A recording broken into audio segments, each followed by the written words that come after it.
kita sekarang ada di Jalan Raya Bogor, Brigif 1 PAM Ibu Kota Jaya Sakti Kodam Jaya.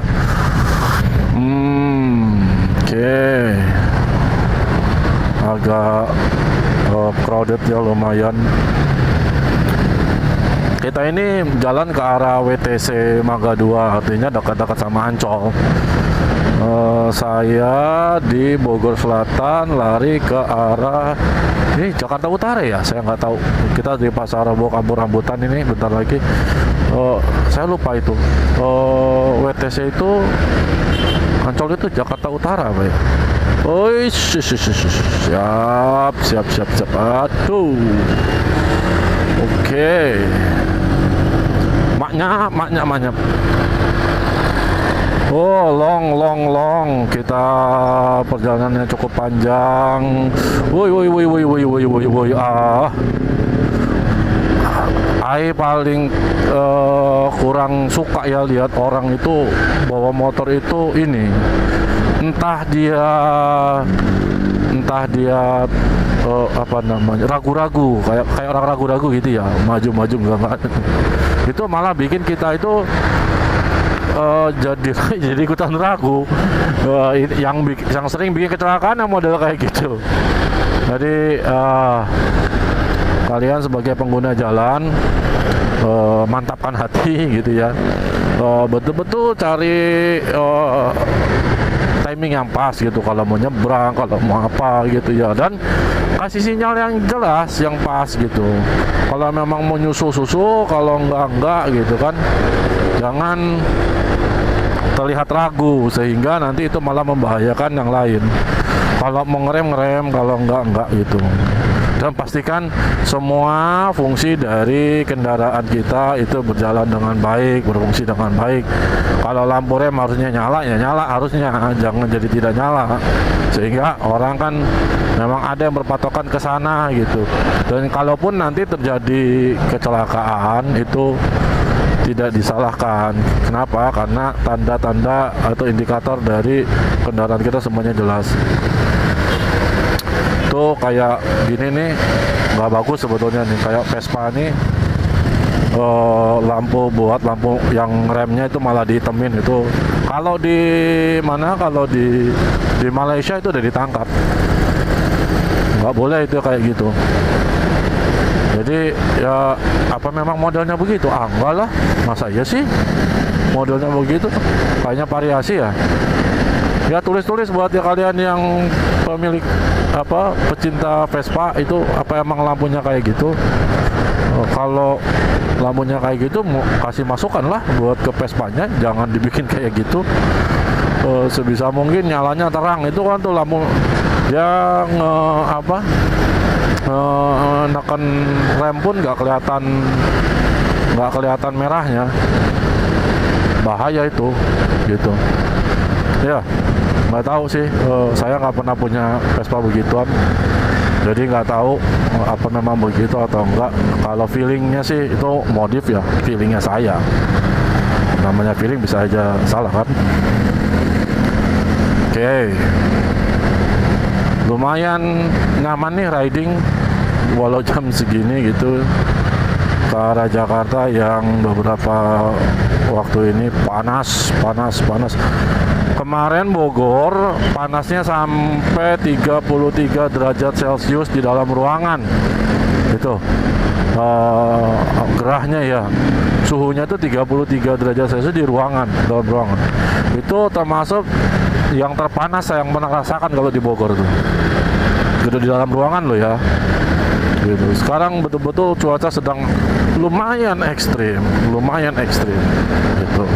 Panasnya lumayan. Saya nggak habis pikir itu, apalagi kalau saya lihat beberapa kali itu di YouTube, di berita itu ya, sampai aspal itu ada yang meleleh saking panasnya di India misalnya, dan di Jepang itu sampai bukan mesin aja yang overheat, orangnya overheat. Kan main dah. Ini benar nggak jalan di sini? Oh yes. Ngeri banget kan? Panasnya, dehidrasi. Ya kita perlu banyak minum air lah kalau udah kayak gitu. Oh iya, brother and sister, nama channel saya kan Touring Anak Soleh ya.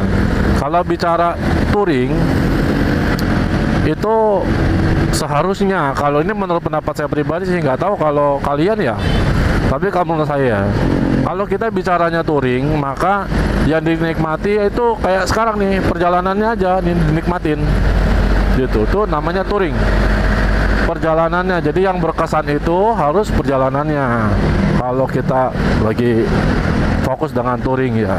Sebab kalau yang kita incar adalah adalah tempat tujuannya ya, tempat tujuannya yang menjadi fokus kesenangan kita adalah tempat tujuannya, maka itu bukan touring, itu adalah berwisata. Iya, sekali lagi itu pendapat pribadi saya. Jadi kalau touring motor yang dinikmatinya riding motornya, bukan udah sampai sananya gitu ya, yang jadi titik beratnya. Tapi apa yang terjadi di lapangan, di dalam perjalanan, itulah yang membuat kita senang. Sama seperti dulu ketika saya baru masuk klub mobil CSOC itu, Carnival Sedona Owners Club itu yang memang yang berkesan bagi kami adalah di sepanjang perjalanannya ada yang mogok, ada yang overheat, dan itulah yang menjadi cerita buat kita semua gitu ya, saling ledek. Ada yang mobilnya sama-sama kepanasan, overheat, tapi dia nggak mau ketahuan sama orang, akhirnya dia berhentiin itu mobil lalu keluarin kemoceng, lalu dia bersihkan kap mesinnya. Ketahuan banget itu ya, modusnya ya, padahal sebetulnya mobilnya sedang overheat, sedang kepanasan. Jadi dia berhenti untuk mendinginkan mesin, dia nggak buka kap mesinnya, dia hanya dia hanya ambil kemoceng dari dalam mobilnya, lalu dia bersihkan kaca dan kap mesinnya dari debu. Kep, ngapain dibersihin kaca sama kap mesinnya? Wong itu belum sampai, masih di perjalanan. Ya orang-orang yang lihat itu ya, teman-teman di klub lihat itu ya modus banget ini, nggak mau kelihatan dia overheat. Karena dulu ketika saya baru-baru masuk masuk klub ini, itu memang klub yang aneh menurut saya. Kenapa? Karena ini klub udah tahu mobilnya mobil-mobil yang ya ke sebagian orang bilang itu mobil panasan dan lain. Tapi memang justru cari tempat wisata atau touring, jalur touring itu yang memang kemungkinan besar bikin mobil itu overheat. Coba, kan harusnya kalau kita berpikir itu yang namanya kalau kita touring cari selamat kan, sampai perjalanan itu sampai selesai ya, sampai di tempat tujuan itu cari yang ya kita nikmatin keindahannya gitu kan. Tapi terhindar gitu dari dari kesusahan gitu. Nah ini kok malah senang cari rute yang memang kemungkinan besar akan bikin unit Kia Carnival itu overheat. Nah, kalau di klub itu atau di komunitas kita panggil Kia Carnival itu gajah, mobilnya itu kita panggil gajahan. Jadi malah cari rute yang bikin gajah itu pada overheat gitu. Dan memang pada akhirnya yang tidak overheat akan memiliki kebanggaan tersendiri bahwa unit saya paling sehat, you overheat, enggak gitu kan. Memang punya kebanggaan tersendiri. Jadi jadi kita malah dapat cerita-cerita lucu. Ada bengkel yang selalu menyarankan kepada pelanggannya untuk menggunakan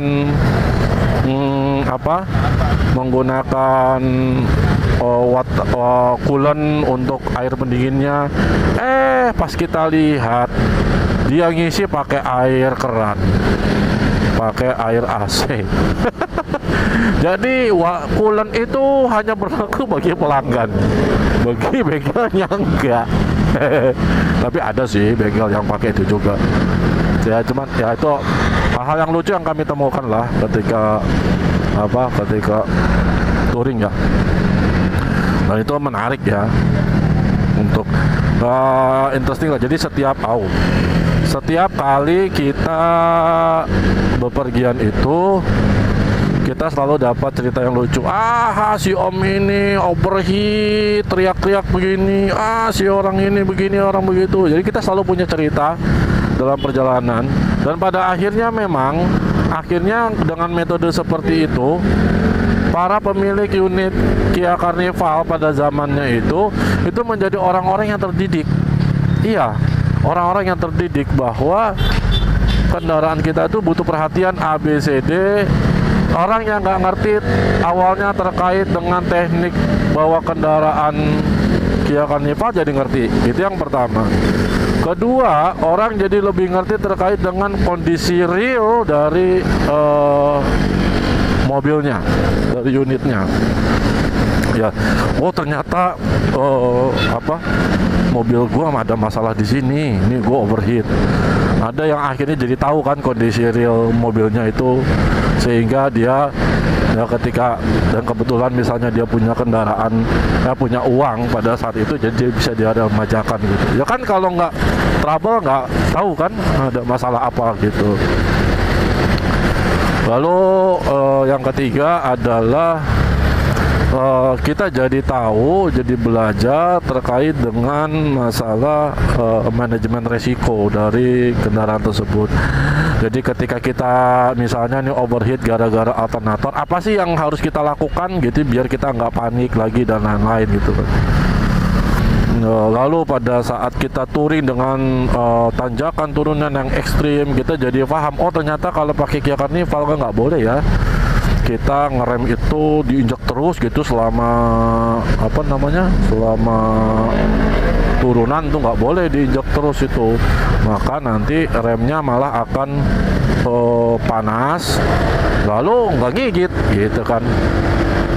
Lalu ada yang paham, ternyata unit punya saya single piston bukan double piston. Akhirnya dia upgrade menjadi double piston, lalu merasakan ternyata double piston secara pengereman lebih enak dan lain-lain. Jadi memang pada akhirnya kita semua jadi orang yang belajar, orang yang ngerti, benar-benar ngerti masalah kendaraan kita. Itu kelebihannya gitu. Dan kita punya punya solidaritas yang kuat, karena ketika satu bermasalah yang lain juga pada berhenti gitu. Yang lain nungguin gitu. Kecuali kalau mobilnya betul-betul tidak bisa diperbaiki di situ gitu ya, harus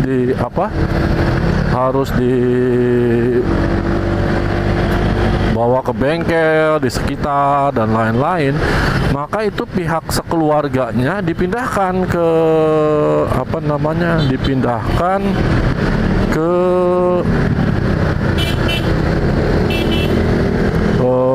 ke mobil yang lain, ke mobil member yang lain gitu. Kalau di daerah situ ada member lain yang ternyata nggak bisa ikut, nggak bisa join touringnya, daerah situ misalnya katakanlah tujuan saya adalah touring ke Semarang, sampai di misalnya di Brebes atau di Cirebon, ternyata unit saya rusak dan itu harus diperbaiki, makan waktu yang lama, misalnya katakanlah 3 hari atau seminggu gitu kan. Nah itu biasanya kalau ada member CSOC di sekitar situ, maka yang terjadi adalah kita dikasih pinjam unitnya untuk meneruskan. Luar biasa kan? Nah, itu jarang-jarang tuh terjadi kayak gitu. Tapi itu kebiasaan yang terjadi ya rentang antara tahun 2014 sampai 2018 lah yang saya rasakan sih.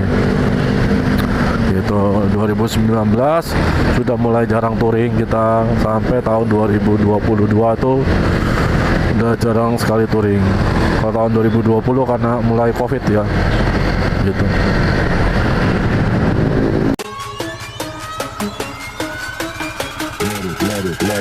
Let it bang.